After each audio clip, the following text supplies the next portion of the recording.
Hello, I am back. Sorry for the delay. But in the interim, we moved, and it took a bit longer to rebuild the world headquarters of 3 Foot Flame Productions, as I call myself. It's a gloomy, gloomy day here in the Pacific Northwest. We are being inundated, quite literally, by an, as they call it, an atmospheric river. It is a deluge. And thankfully, our new apartment is on high ground. So I don't have to worry about flooding like a lot of my neighbors. But I have my cup of Cafe Vita coffee, and I am good to go for this newest edition of station identification. And in this edition of station identification, I want to talk about the National Film Registry. One of my favorite things. Now, for a quick history, the National Film Registry came out due to a number of people wanting to make sure that the movie viewing public and that just the public overall saw films as they were created, not as a commodity that the studios could cut up and do whatever they needed to do to make money on, which that is their right. They get to do that. But these were also art. And the condition in which they were first released is important.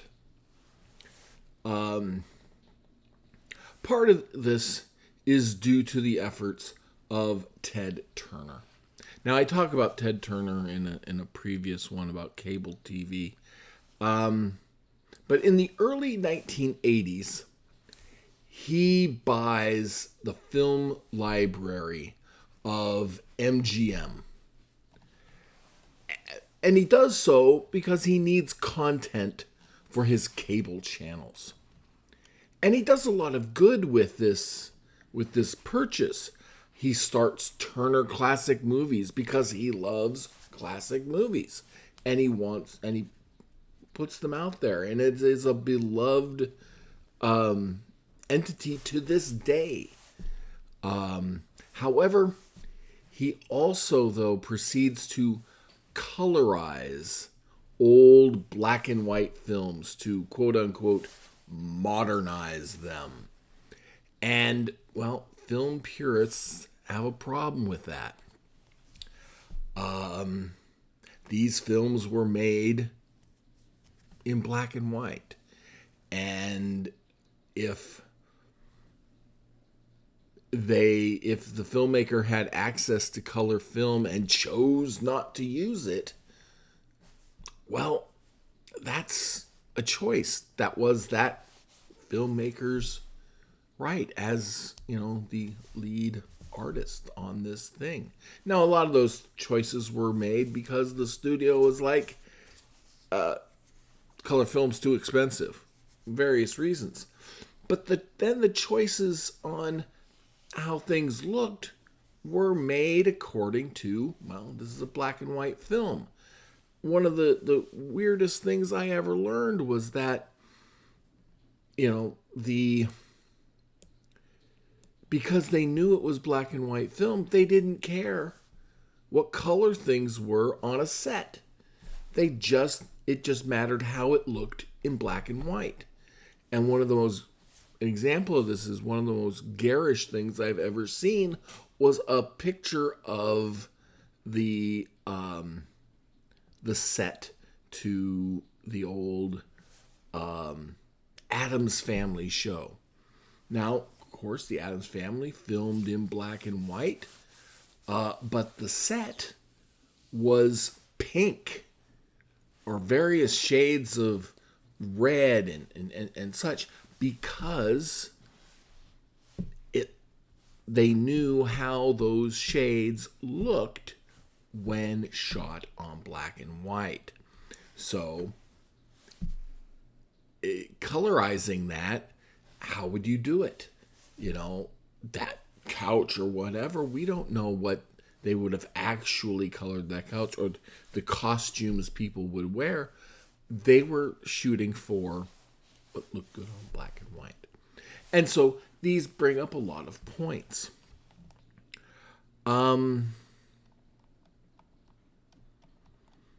So purists had a problem with people going back and colorizing films because we don't know what was in their heads.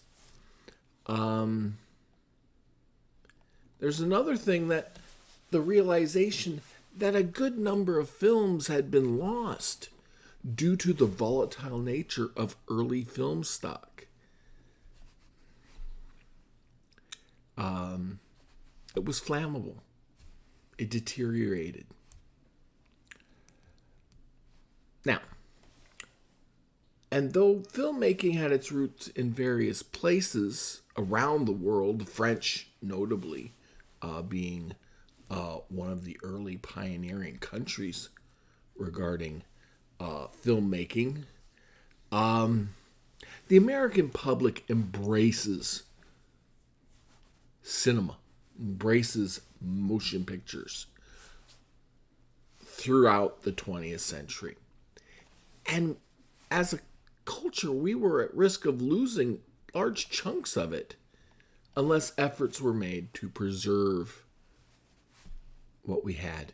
Those efforts needed to get put in place. And the registry was established to do just that. It made it so that films named to the film registry would be protected for future generations. And to use the registry as a means to make certain people talked about preservation of films and to raise funding to preserve films that weren't on the list, but may be at risk. Now, I love the registry.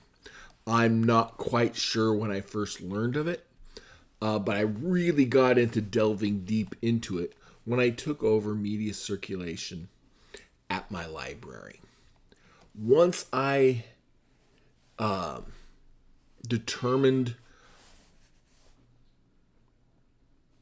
that the collection needed to get expanded, I saw the registry as a way to give credence to the items I wanted to purchase for the new DVD collection. The mid-aughts were a prime time for buying DVDs as studios looked to rope the public into another round of buying the titles again.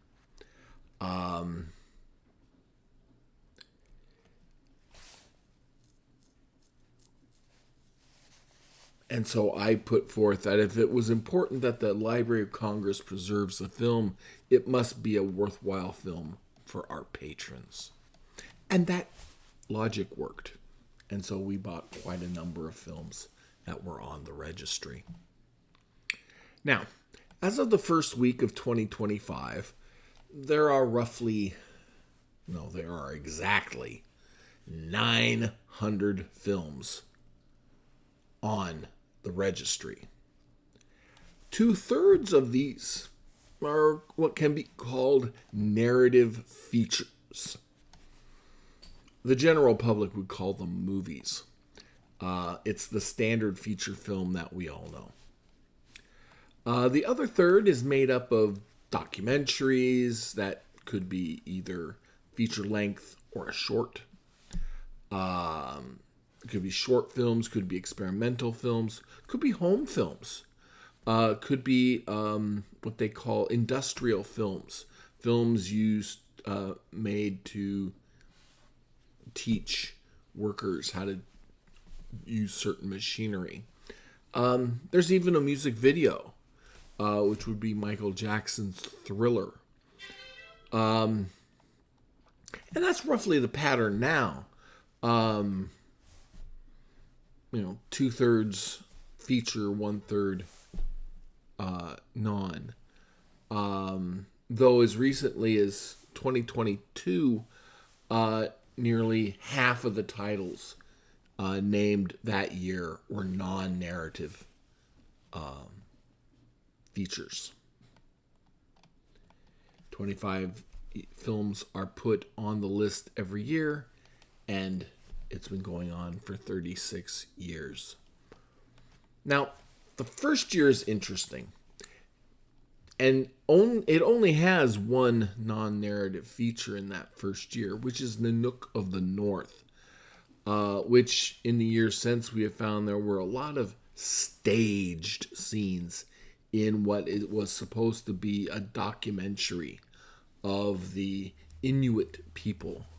At the time they called them Eskimo. We have since learned that they do not like that name. They are the Inuit. But Nanook of the North it's on the list, but it's not about being that it was the best documentary. It's about its influence. The list has never been really about the best, though many named films are just that, the best. One writer called the first year a no-brainer as to the title's name because they were a different breed. These were, best of the best. In the end, the list has a different mandate. It's looking for significance, which can be argued is a much, much better metric to compare films, as they can often be apples versus oranges. You and I can have vastly different ideas about what makes one movie better than another. But being significant is easier to define. Case in point, Birth of a Nation. Birth of a Nation is a horrible, racist film. However, it is significant because of the innovations used in its creation. Now, these innovations would have happened no matter what. They were occurring piecemeal. However, they happened to get put together all in this one film. And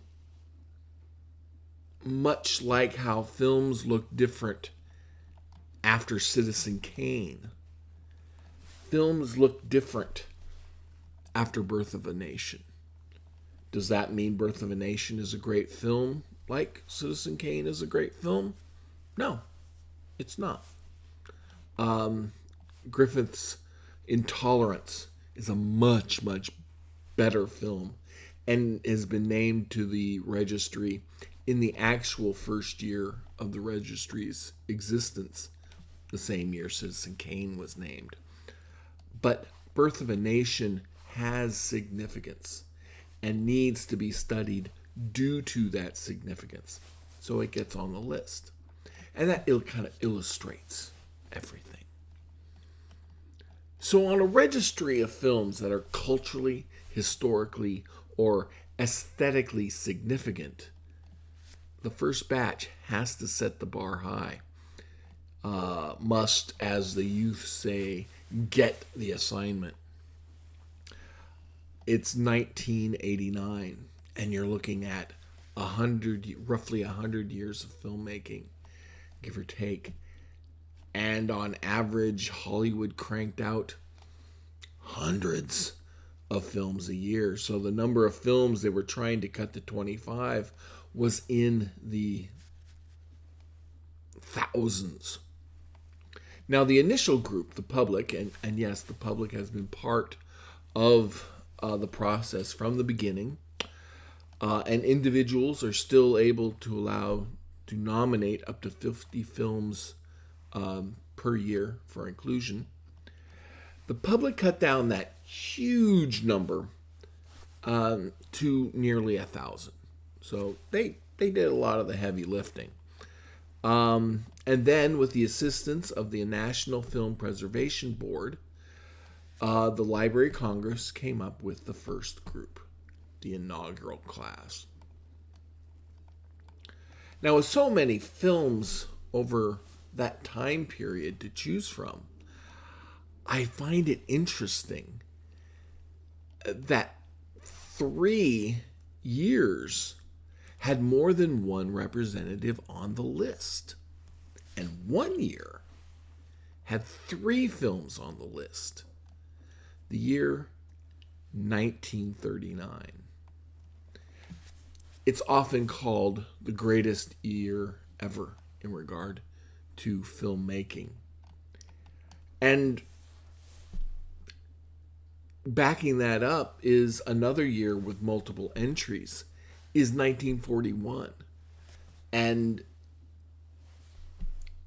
you could look at the period of 1939 to 1942, and there are a total of 7 films from that list, or from that time period, that are on the list. That's more than 25% of the total for the first year that span those 4 years being in the production pipeline just prior to the Second World War. This is the golden age of Hollywood. Those 7 films: Gone with the Wind, Mr. Smith Goes to Washington, The Wizard of Oz, The Grapes of Wrath, Citizen Kane, The Maltese Falcon, and Casablanca. That's a significant group of films. Now, as the years pass, obviously other years begin to show up with multiple appearances on the registration list. This span of years, though, remains the top entry, with 60 out of the 900 films are from that period. Another span of 4 years comes close, with 58 films. That would be 1968 to 1971. I will say, however, in the of those 4 years, only one film makes it to the inaugural class. That film is The Learning Tree. And it's there really because of its significance. It is the very first film directed by an African American for a major U.S. studio.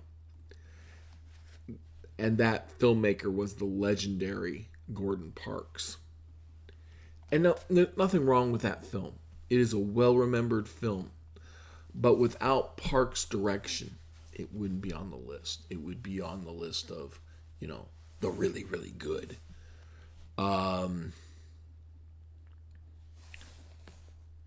New Hollywood is the name of that span of time, 1968 to 71.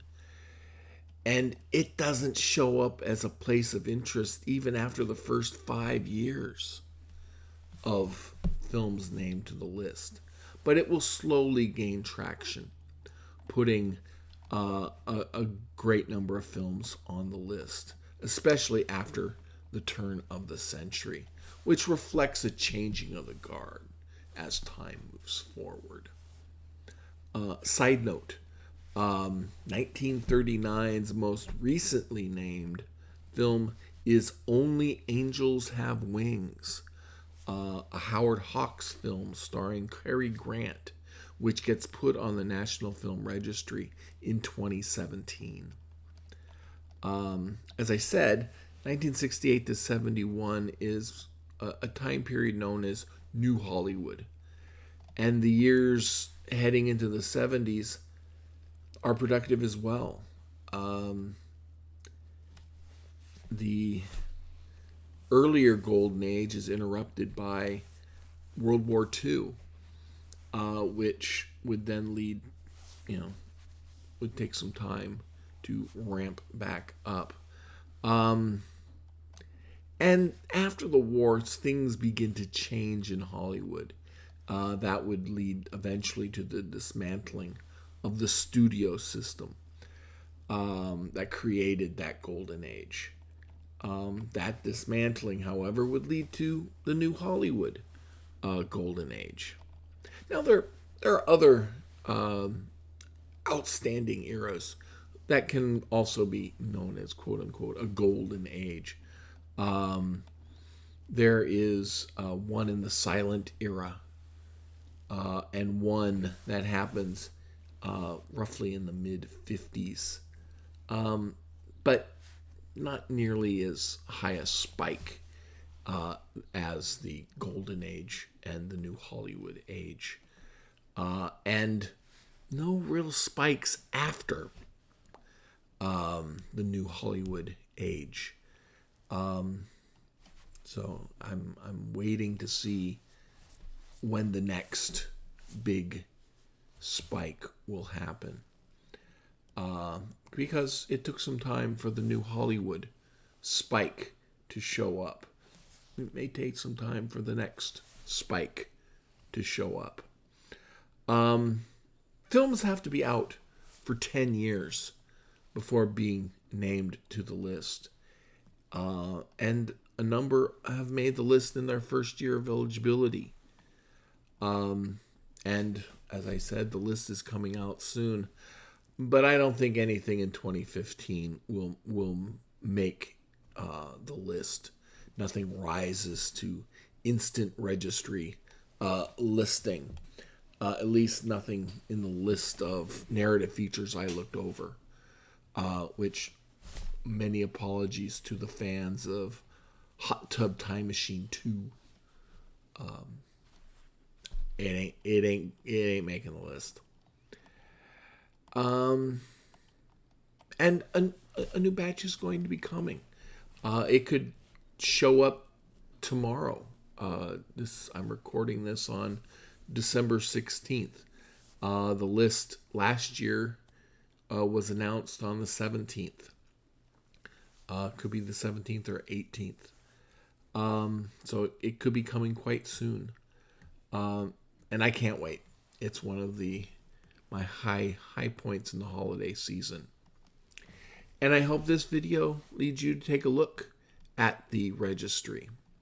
I'll put the website for the film registry at the Library of Congress in the information down below, as there are lots of interesting material there, lists, essays, where they talk to some of the filmmakers who have their film nominated.